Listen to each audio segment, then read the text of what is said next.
Hey everyone, ready for a deep dive into a topic that's both fascinating and really important?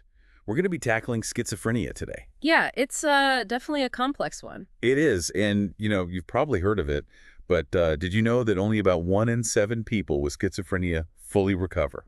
It's a statistic that's really stuck with me. Yeah, me too. And it shows just how much we still need to learn. For sure. So today we're going to try to understand schizophrenia better, not just for those who are directly affected by it, but for everyone. Because the more we understand it, the more we can support those who are struggling and, help break down the stigma surrounding mental illness. Absolutely. Understanding is so crucial for fostering empathy and compassion. Exactly. So for this deep dive, we're going to be digging into a whole chapter from this textbook on schizophrenia. Oh, wow. Yeah. And we've got some really interesting graphics and case studies too. Nice. We'll cover, the symptoms, explore the potential causes, and look at how schizophrenia is treated. Sounds good. It's going to be a lot to cover, but hopefully by the end of this deep dive, you'll have a much clearer picture of what schizophrenia is all about. I'm excited to get started. Me too. So let's jump right in. When we talk about schizophrenia, we're not talking about like split personality, like you might see in the movies. Right. Yeah. That's a common misconception. It's important to clear that up right away. Absolutely. Schizophrenia is not about having multiple personalities. Right. The term actually refers to a splitting of mental functions. It's more about disruptions in thinking, feeling, and behaving. Okay, got it. So if it's not about multiple personalities, then what does schizophrenia actually look like? What are some of the symptoms? Well, unlike some other mental illnesses where there's like one defining symptom, schizophrenia presents itself in clusters of symptoms that can vary quite a bit from person to person. Oh, that's interesting. Yeah. But to make sense of all this complexity, mental health professionals typically group the symptoms into three main categories: positive symptoms, negative symptoms, and disorganized symptoms. But keep in mind, someone might experience symptoms from all three categories at the same time. Okay, so let's break those down one by one. Starting with positive symptoms, what are those? Well, the textbook defines them as distortions of reality, which basically means experiencing things that aren't actually there or having beliefs that aren't based in reality. I see. So like hallucinations and delusions, those are the two most common positive symptoms. Okay, so hallucinations are like seeing or hearing things that aren't real. Yeah. I get that. But delusions are a little bit harder to wrap my head around. Yeah. So think of delusions as these really strong beliefs that are not rooted in reality. These beliefs can be very strange and illogical, but to the person experiencing them, they seem completely real. Okay, so it's like their brain is telling them something that just isn't true. Like someone might believe they have superpowers or that they're being followed by the government or something. Wow. The textbook actually has this really interesting case study about a young man named Arthur who was absolutely convinced that he could end world hunger. Oh, yeah. Arthur's case is a classic example of a delusion of grandeur. Right. He truly believed he had this special mission to save the world. It's fascinating to think about how these delusions form in the brain. It is. And there are different theories about where delusions come from. Some researchers believe that they might be a way of coping with stress and anxiety. So like a defense mechanism almost. Yeah, potentially. Yep. While others believe they're caused by actual brain dysfunction. So it's like a combination of psychological and biological factors. It seems that way. Now, moving on to hallucinations, those are a little bit more straightforward. Right, like seeing things that aren't there or hearing voices. Exactly. Hallucinations can involve any of the five senses, but auditory hallucinations, hearing voices, are the most common type in schizophrenia. The book has a case study about a man named David who kept hearing his deceased uncle's voice. Yeah, that one's pretty compelling. And it seems that these hallucinations might actually be linked to how we think about our own thoughts. The book calls it metacognition. Yeah, it's like maybe people with schizophrenia are actually hearing their own thoughts, but they're not recognizing them as their own. So it's almost like their thoughts are externalized. Exactly. They might misinterpret their inner voice as coming from someone else, leading to those auditory hallucinations. And there's also some research suggesting that difficulty understanding emotional prosody might play a role. Emotional what now? Prosody. It's basically how we convey emotion through our tone of voice. Think about it. When someone's angry, their voice sounds different than when they're happy. Right. So if someone has difficulty picking up on those subtle vocal cues, they might have a harder time distinguishing between their own thoughts and external voices. Okay, that makes sense. So they might misinterpret their own inner monologue as someone else talking to them. Wow. The brain is so complex. It really is. So we've covered positive symptoms, hallucinations, and delusions. Now let's move on to negative symptoms. All right. Negative symptoms are kind of the flip side of positive symptoms. Instead of experiencing something extra, it's about a lack of something. Okay, so it's like things that are missing or diminished. That's a great way to put it. And these negative symptoms can be just as debilitating as positive symptoms, sometimes even more so. So what are some examples of negative symptoms? One of the most common is called avolition. It's basically a severe lack of motivation. Imagine struggling to even get out of bed or take a shower. Oh, wow. Yeah, that would be really tough. It is. And then there's alogia, which is a poverty of speech. Mm. Individuals with alogia might give very brief answers or even speak in a flat, monotone voice. So it's like they've lost the ability to express themselves fully. Yeah, in a way. And that can make it really difficult to connect with other people. Absolutely. It can lead to social isolation, which just makes everything worse. And then there's anhedonia, right? Yeah. Which is the inability to feel pleasure. Right.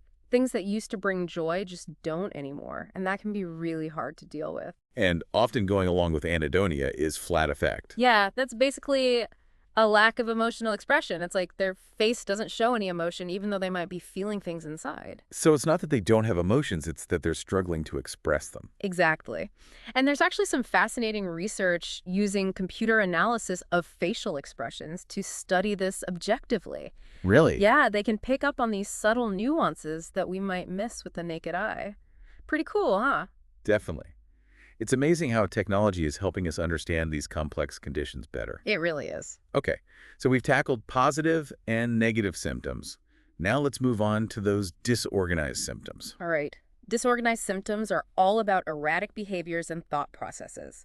They can affect speech motor skills and even emotional responses. Okay, so it's like things are just all over the place. Pretty much. One of the key features of disorganized symptoms is disorganized speech. It can be really hard to follow what someone is saying because their thoughts are jumping all over the place. Yeah, the textbook gave this great example of a conversation between a therapist and a patient named David who was experiencing disorganized speech.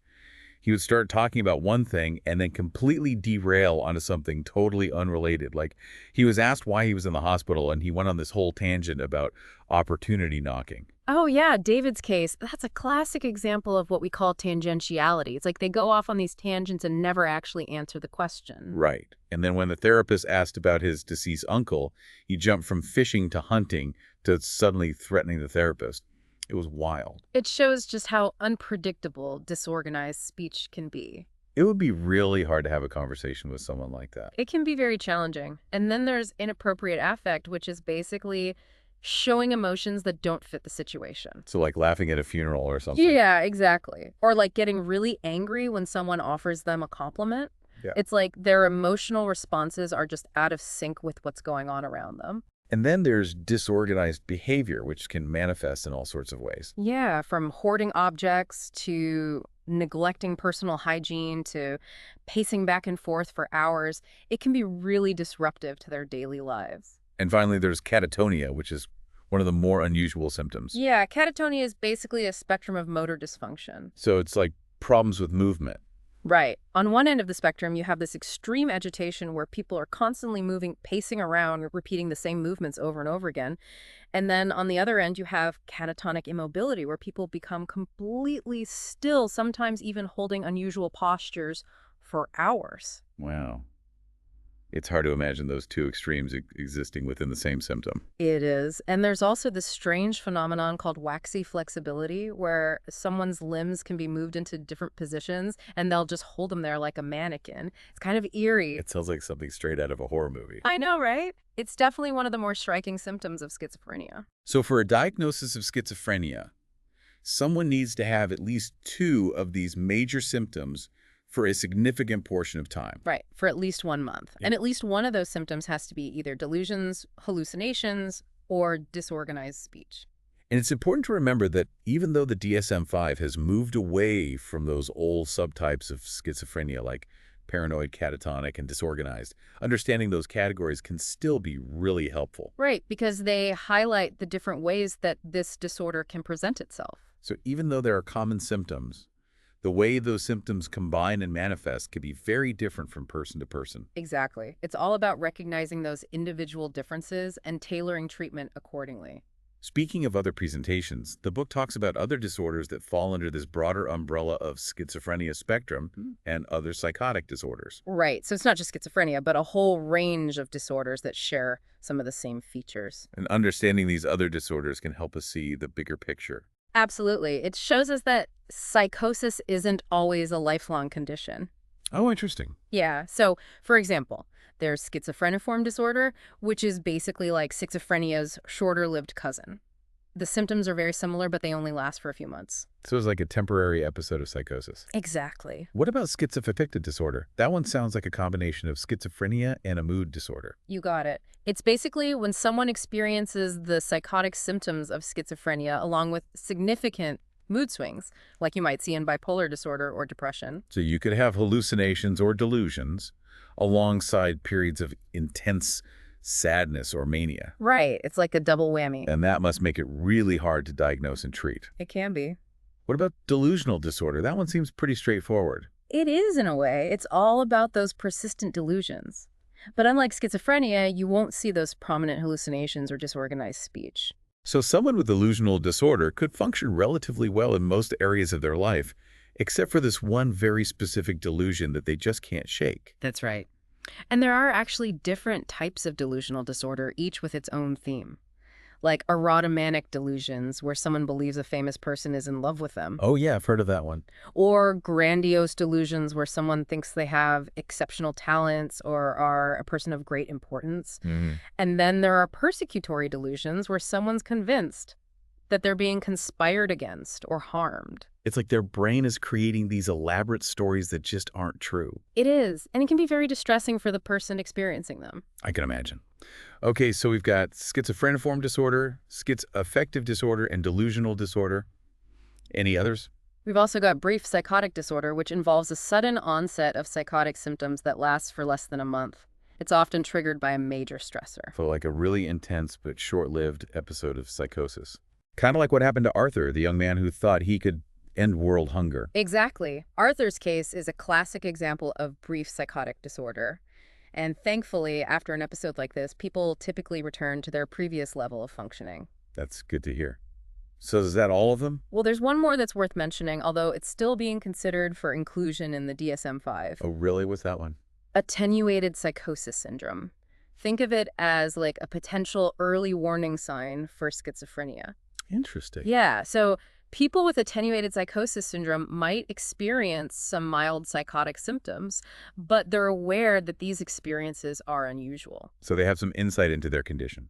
Exactly. And because they're aware of these changes, they might be more likely to seek help early on. Which is key, right? Catching it early could make a huge difference in the course of the illness. Absolutely. That's why there's a lot of interest in attenuated psychosis syndrome right now. It holds promise for prevention and early intervention strategies. I can see why. So we've covered all these different ways that psychosis can manifest. Now let's talk about the big question, the one that everyone wants to know the answer to. What causes schizophrenia? Ah, yes, the million-dollar question. And the answer, it's not a simple one.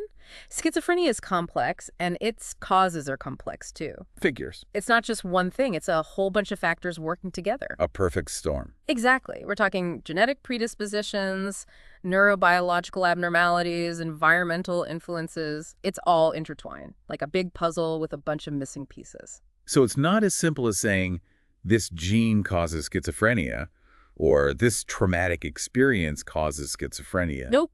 It's way more complicated than that. But we do know that schizophrenia is pretty common, right? It is. It affects about 1% of the population worldwide. And it affects men and women at roughly equal rates. So it's not a rare disorder by any means. No, not at all. Yeah. And it typically emerges in late adolescence or early adulthood. Right, so like the college years. A lot of stress and change happening during that time? Yeah, exactly. But there can actually be some subtle signs, even in childhood. Really? Yeah, the textbook talks about this prodromal stage that often precedes the full onset of schizophrenia. It can last for 1 to 2 years, and it's characterized by these subtle but unusual behaviors like social withdrawal, magical thinking, even illusions. So it's like the very early stages where things start to go a little bit off, but it's not full-blown psychosis yet. Right. And during this stage, people might start having what are called ideas of reference. Yeah, that's when someone starts believing that everyday events have some special personal meaning for them. Like they might think that a song on the radio is sending them a secret message. Okay, that's a little bit creepy. Yeah, it can be.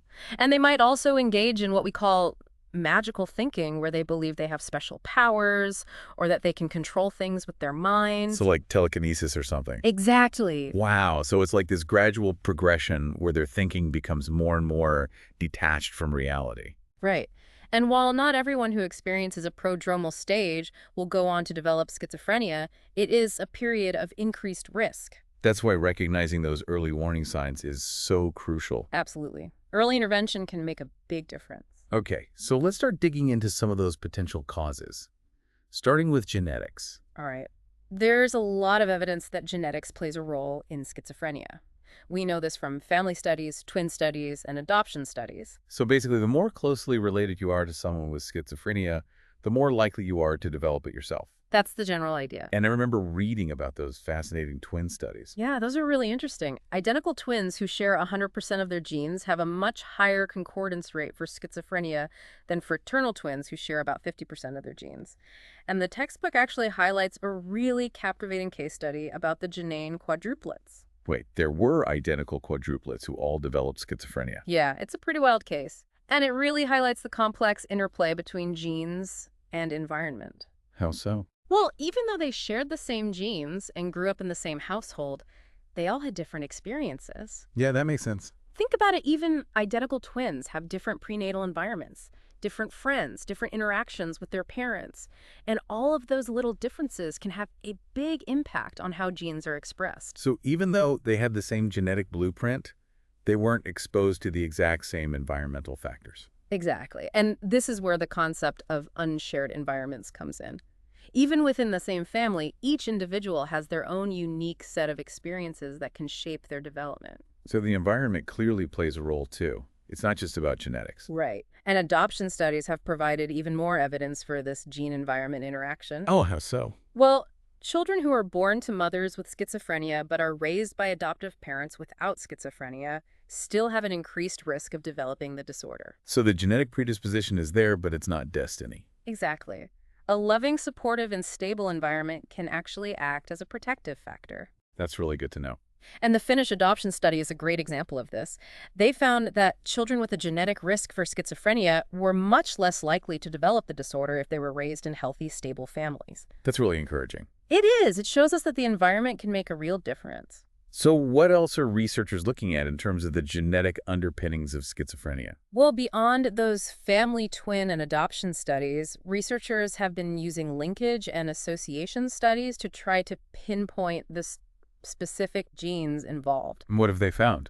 Well, a recent large-scale study actually identified over 100 genes that are associated with schizophrenia, so it's definitely a polygenic disorder. Polygenic meaning. Meaning there's not just one schizophrenia gene, but rather a whole bunch of genes that each contribute a little bit to the risk. Okay, that makes sense. And to make things even more complicated, there's this idea of endophenotypes. Ah, yes. Endophenotypes. I got to be honest, I'm not entirely sure what that word means. So think of it like this. Instead of looking for genes that directly cause schizophrenia, researchers are looking for genes that influence specific traits or characteristics that are associated with the disorder. It's like breaking down schizophrenia into its component parts and then studying the genetics of those individual parts. Okay, so instead of looking for the schizophrenia gene, they're looking for genes that might contribute to things like problems with attention or memory or social skills. Exactly, because those traits are often seen in people with schizophrenia and they might be easier to link to specific genes. So it's a way of getting a more precise understanding of the genetic landscape of schizophrenia. Right. And one of the most well-studied endophenotypes is smooth pursuit eye movement. Ah, yes. The eyes hold so many clues. So what is smooth pursuit eye movement and how is it related to schizophrenia? Smooth pursuit eye movement is basically the ability to track a moving object with your eyes.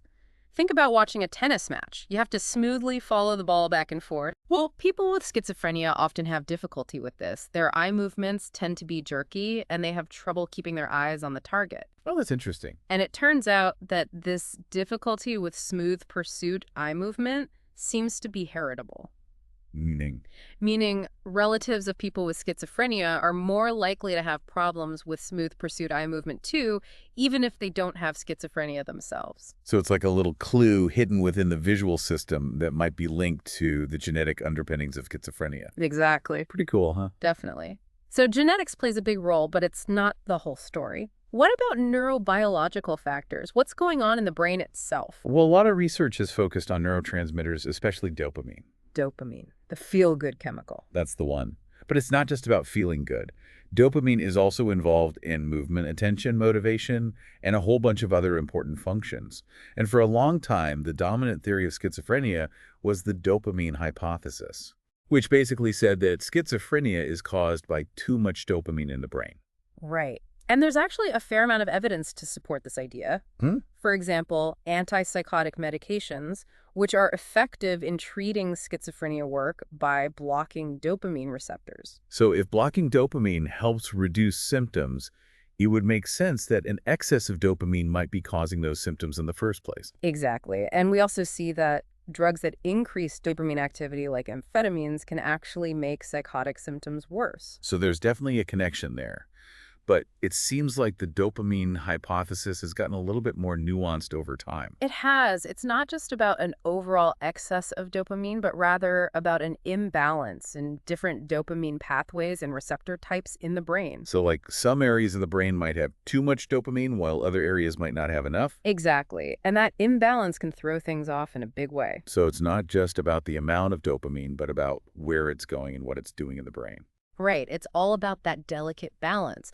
And to complicate things even further, there's also evidence that another neurotransmitter, glutamate, might be involved in schizophrenia as well. Glutamate, didn't we talk about that when we were discussing addiction? We did. Glutamate is involved in learning and memory, and there are certain drugs like PCP and ketamine that block a specific type of glutamate receptor and can actually induce psychotic-like symptoms. Oh yeah, I remember that. So the fact that these drugs can mimic some of the symptoms of schizophrenia suggests that problems with the glutamate system might also play a role in the disorder. So it's like a whole network of neurotransmitters all interacting with each other. And if one piece of that network is disrupted, it can throw everything off balance. Exactly. It's incredibly complex. It really is. So along with neurotransmitters, researchers have also been looking at brain structure for clues about schizophrenia. Right. And one of the most consistent findings is that people with schizophrenia often have enlarged ventricles. Ventricles are those fluid-filled spaces in the brain, right? Yep, that's right. And while the enlarged ventricles themselves might not be the problem, they're a sign that something isn't quite right. What do they indicate? They suggest that the surrounding brain tissue hasn't developed fully or has atrophied, meaning it's shrunk.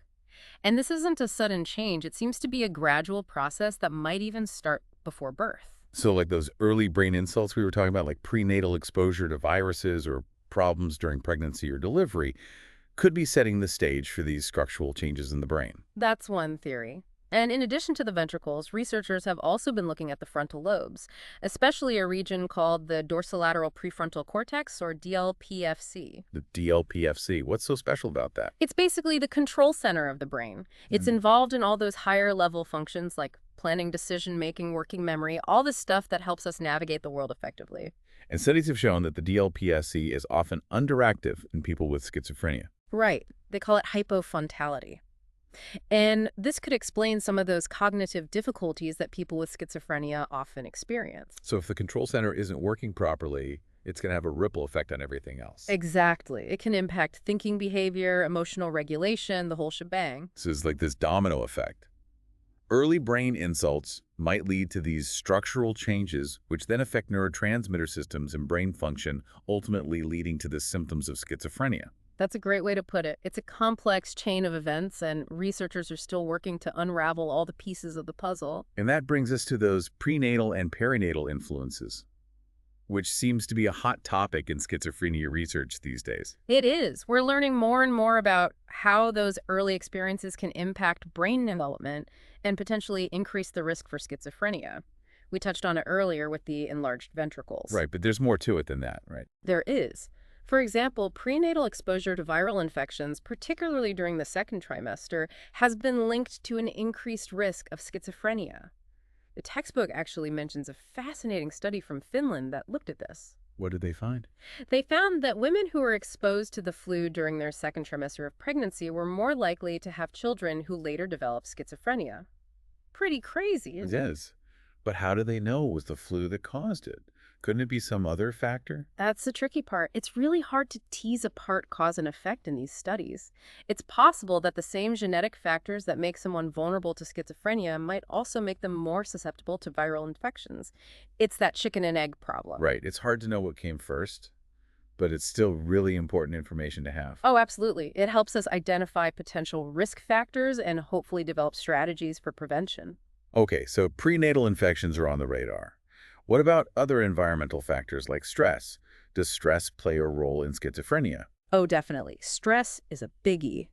The vulnerability stress model basically says that people who are genetically predisposed to schizophrenia are more likely to develop the disorder if they're exposed to high levels of stress. So stress could be the trigger that sets off the whole cascade of symptoms. That's the idea. And there's a lot of research to support this.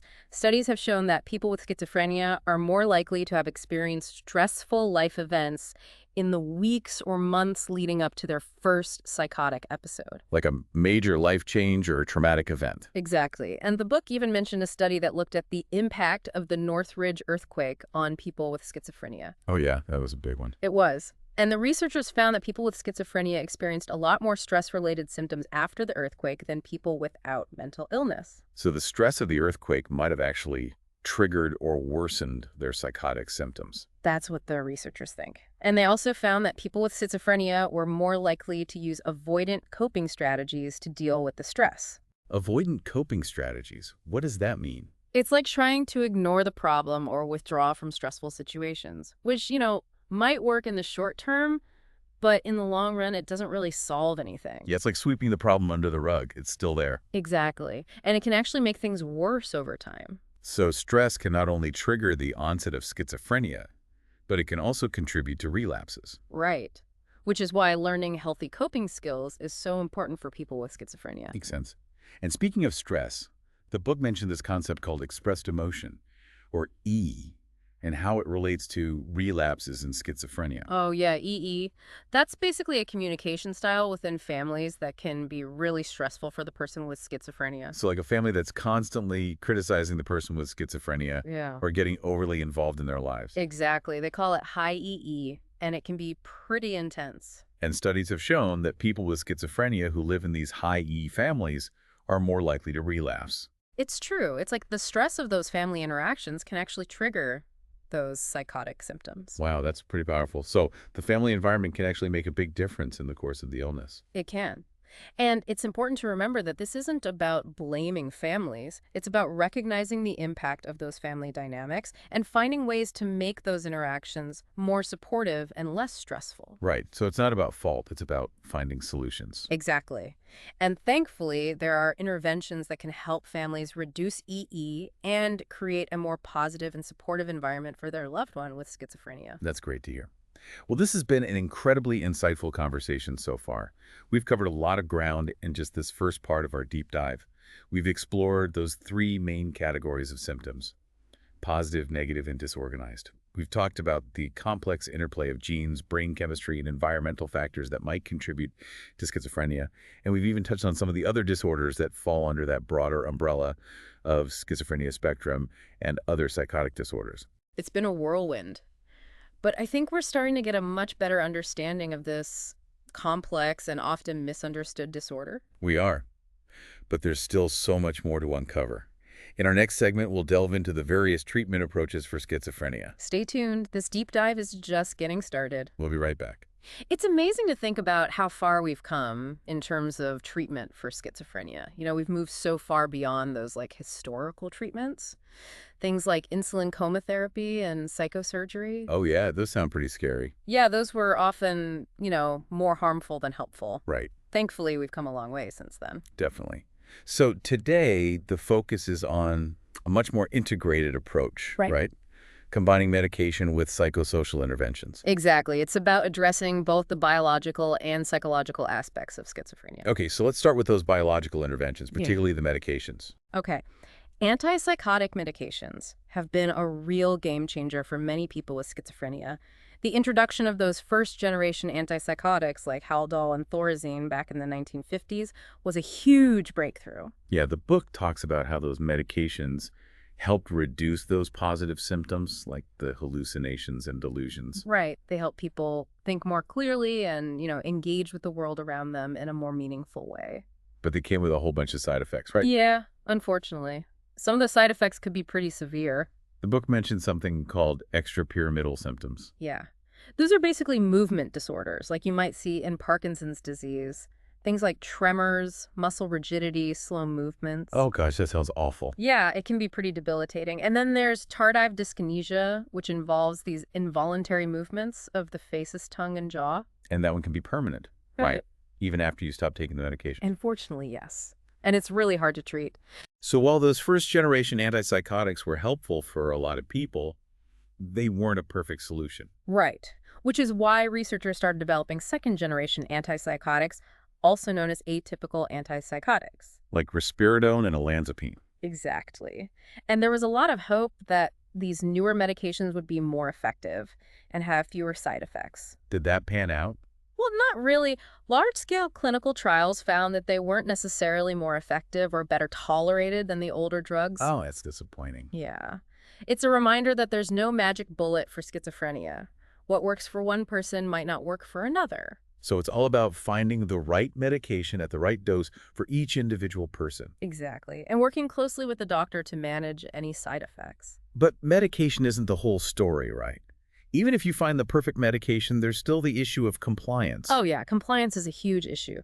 Studies have shown that a lot of people with schizophrenia stop taking their medication as prescribed. Why is that? Well, there are a lot of reasons. Side effects, as we talked about, can be a big deterrent. But there's also stigma surrounding mental illness, the cost of medication, difficulty accessing healthcare, all sorts of barriers. And sometimes it's just a matter of not fully understanding their diagnosis or, the importance of taking their medication consistently. That's where those psychosocial interventions come in. They can provide education support and practical strategies to help people stay on track with their medication and manage their symptoms more effectively. Okay, so let's talk about those psychosocial interventions. What kinds of therapies have proven helpful for people with schizophrenia? Well, there are quite a few evidence-based therapies that have shown promising results. One that's really important is social skills training. Social skills training. Yeah, it helps people with schizophrenia learn and practice those everyday social skills that they might struggle with. Like what kinds of skills? Things like starting and maintaining conversations, making eye contact, reading social cues, expressing their needs assertively. So basically those skills that we often take for granted, but that can be really challenging for someone with schizophrenia. Exactly. And these skills are so important for building relationships, finding and keeping a job, just navigating everyday life. Right, because if you can't communicate effectively or understand social cues, it's going to be hard to connect with people and feel like you belong. Absolutely. And that social isolation can really contribute to the negative symptoms of schizophrenia. Makes sense. And what about technology? Is technology playing a role in social skills training? It is. There are some really cool things happening with virtual reality. Oh, wow. Yeah, so therapists can create these virtual environments where people can practice their social skills in a safe and controlled setting. So it's like a simulation of real life. Pretty much. It's like a dress rehearsal for those real-world interactions. And because it's virtual reality, it's probably a lot more engaging and interactive than traditional therapy. Definitely. And it allows for a lot of repetition, which is really important for learning new skills. So VR is definitely a promising tool for helping people with schizophrenia improve their social skills. It is. What about cognitive remediation therapy? Ah, yes, cognitive remediation. That one focuses on addressing those cognitive deficits that often accompany schizophrenia. So like problems with attention, memory, executive function. Exactly. Those cognitive skills are so crucial for everyday functioning, and they can be significantly impaired in people with schizophrenia. Cognitive remediation aims to strengthen those cognitive abilities through targeted exercises and activities. It's like giving the brain a workout. Exactly. And the goal is to improve those cognitive skills so that people with schizophrenia can function better in their daily lives. So it's not just about managing symptoms, but about improving their overall quality of life. Right. It's about helping people live more independently and reach their full potential. And then, of course, there's family therapy, which we talked about a bit earlier. Yeah, family therapy can be really helpful for both the person with schizophrenia and their family members. It's about educating the family about the illness, teaching them communication skills, helping them develop strategies for managing challenging behaviors. Exactly. And it can also help reduce that expressed emotion or EE that we were talking about. Remember that high E family environment can actually increase the risk of relapse. Right, it's like the stress of those family interactions can trigger those psychotic symptoms. It can. So family therapy is really about creating a more supportive and less stressful home environment. And helping the family become a team in the recovery process. Exactly. It's all about working together. Another important aspect of treatment is vocational rehabilitation, right? Helping people with schizophrenia find and maintain employment. Absolutely. Work can provide so much meaning, purpose, and structure to a person's life. And it can help boost their self-esteem and sense of independence. Exactly. And there are some really great supportive employment programs out there that help people with schizophrenia find jobs that match their skills and interests. The book also mentioned the importance of self-advocacy and self-help groups. Oh, yeah, those are great resources. Organizations like Fountain House provide peer support and opportunities for social connection, which can be so empowering for people with schizophrenia. It's about creating a community where people feel understood and accepted. Exactly. It's about reminding them that they're not alone in this journey. And finally, there's assertive community treatment, or ACT, which sounds like the most comprehensive approach to treating schizophrenia. It is pretty comprehensive. ACT involves a whole team of professionals providing wraparound services to people with schizophrenia in their own communities. So it's like a one-stop shop for all their needs. Kind of. They provide medication management therapy, housing support, vocational assistance, pretty much everything. It's really about meeting people where they're at and helping them live as independently as possible. Exactly. And ACT has been shown to be very effective in reducing hospitalizations, improving quality of life, and helping people with schizophrenia stay connected to their communities. That's fantastic. So we've covered a lot of ground in this segment.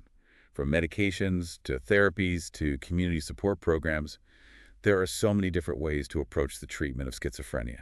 It's true, and the key is to find the right combination of treatments that works best for each individual person. It's about taking a holistic and personalized approach to care. Absolutely. And remembering that recovery is possible. I love that message. Schizophrenia is a challenging disorder, but with the right support and treatment, people can live full and meaningful lives. They can. And there's so much hope for the future as research continues and we develop new and better treatments. Well said. Speaking of the future, one area that holds a lot of promise is early intervention. Oh, yeah. Early intervention is huge. Remember that prodromal stage we were talking about earlier? Researchers are trying to develop ways to identify people who are at high risk for developing schizophrenia during that stage and intervene early to prevent or delay the onset of the illness.